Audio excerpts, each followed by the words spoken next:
પ્રયાગરાજ મહાકુંભમાં સંગમ કિનારે થયેલી નાસભાગ અને શ્રદ્ધાળુઓના મોતની ઘટના બાદ વહીવટી તંત્રએ કડક પગલાં લીધા છે અને 5 મોટા ફેરફારો જાહેર કર્યા છે। હવે સમગ્ર મેળા વિસ્તારને નો વ્હીકલ ઝોન જાહેર કરવામાં આવી ચૂક્યો છે અને જેના કારણે કોઈપણ પ્રકારના વાહનને પ્રવેશવાની મંજૂરી આપવામાં નહીં આવે।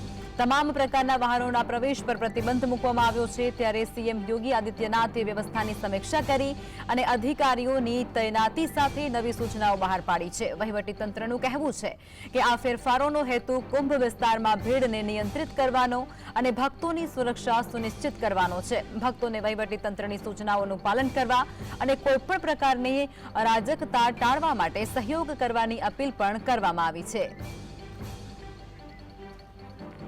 મહાકુંભના પ્રોટોકોલમાં જે 5 મહત્વના ફેરફારો કરવામાં આવ્યા છે તેમાં મેળાનો વિસ્તાર સંપૂર્ણપણે નો વ્હીકલ ઝોન કરવામાં આવ્યો છે।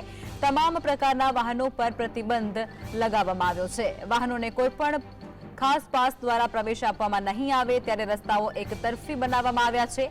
શ્રદ્ધાળુઓની સરળ અવરજવર માટે એકતરફી ટ્રાફિક વ્યવસ્થા અમલમાં મૂકવામાં આવી છે। પ્રયાગરાજને અડીને આવેલા જિલ્લાઓમાંથી આવતા તમામ વાહનોને જિલ્લા સરહદ પર રોકવામાં આવી રહ્યા છે, જેમાં 4 ફેબ્રુઆરી સુધી શહેરમાં 4 વ્હીલર વાહનોના પ્રવેશ પર સંપૂર્ણપણે પ્રતિબંધ રહેશે।